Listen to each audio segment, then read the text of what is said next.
afternoon, ladies and gentlemen.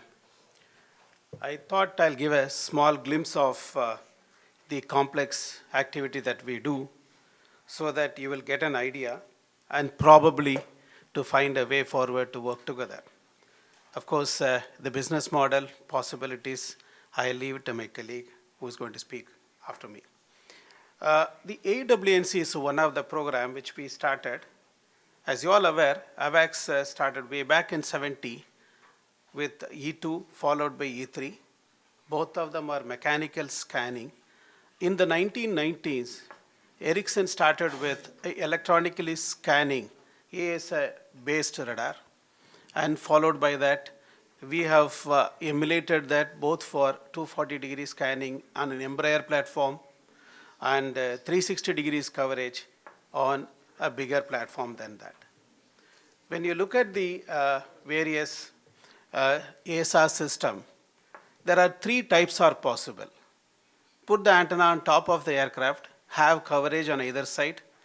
Put the antenna on the sides, have coverage possibly in the 360 degrees, and put again on a dome on top of the aircraft, have a truly 360 degrees. We have programs to cover both first and the third option. Next. To start with, we have chosen Embraer 145 platform because it was already existing and modified, wherein we have several features added. One such a thing is electronic scanning in elevation, which is not there in ERI. Other one is air-to-air refueling, which is also not there in the electronics in that system. Obviously, when we have to do any of these systems, we have to work together. This is what we are looking now, probably with Koreans also. A consortium of group of people together work and create the system. When we look at the AWNC per se, it's a node of a network-centric activity. It has got a long-range radar, both primary and secondary. Obviously, we have got interception of communication signals as well as the radar signals. We do have three types of communication to the bottom, in the sense to the ground, through radios, LOS C-band, as well as a SATCOM in Ku-band.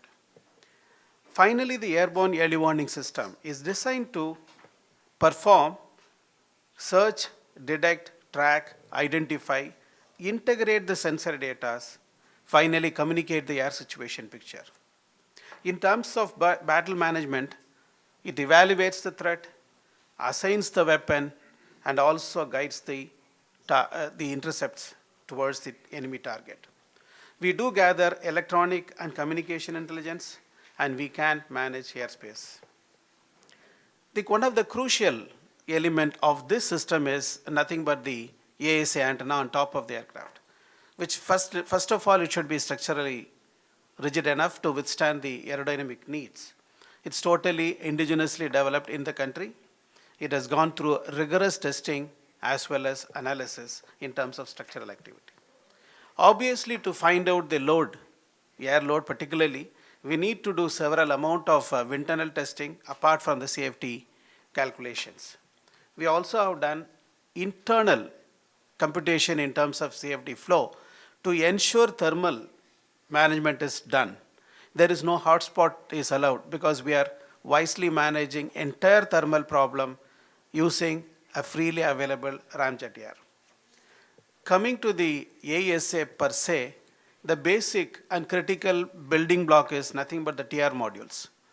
We have a design developed, a group of them called TRMM, 8 of them together called TRMM, and patented with the DRDO as well as a private agency.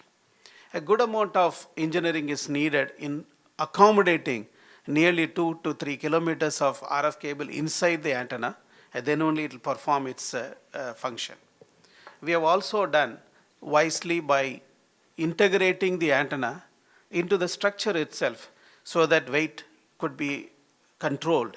We need to obviously do both the bird stake test as well as a lightning test, which we have carried out.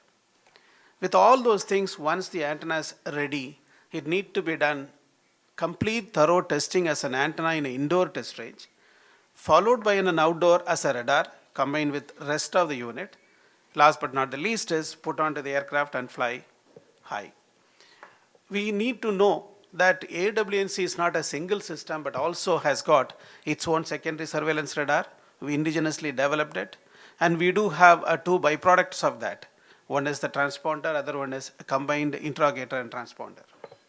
In addition to that, we have ESM system, which also has a self-protection suite. We do have a communication support measure, which not only identifies the signal, but also tells the direction so that you can take necessary action. We have an excellent three-way communication to the air-to-air as well as to air-to-the-ground, both for voice and data. The mission system controller, which is a hard part of the system, is developed within the country, within our own lab. And the most important thing is in this is this tactical software, which contains all the brain. And obviously in the case of ASA, we have an advantage of energy management. That is why we control the time as well as optimally use the energy, which is possible in this case.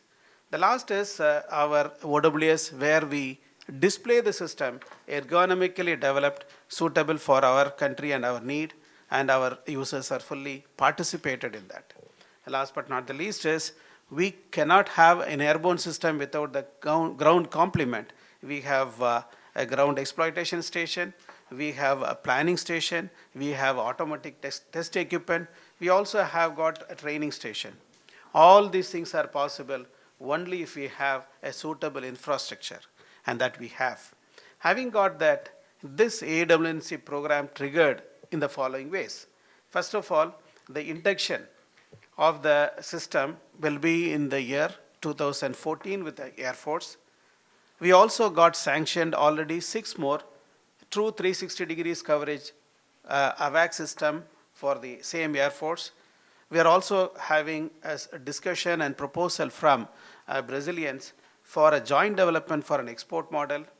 We have a spin-off product for Coast Guards. As I was telling, I'm representing not only one particular lab, but also the other activities. As you know that we have got Tejas LCA for Indian Air Force, as well as a naval version we have. Also, we have a trainer version, which comprises of all possible features, which is understandably. In addition to that, we have to have test and integration rigs for these major systems. We have all these facilities. We have also mounted an engine program, which is going through flight trials at this point of time. We are not only in the manned system, but also in the unmanned system. We have gone a long way, having developed several systems, and today we are in a position to meet at least our requirement. In addition to that, we have several radar programs apart from the airborne. We have several ground systems.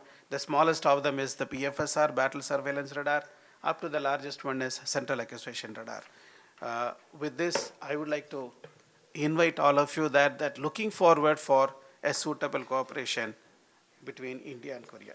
Thank you very much.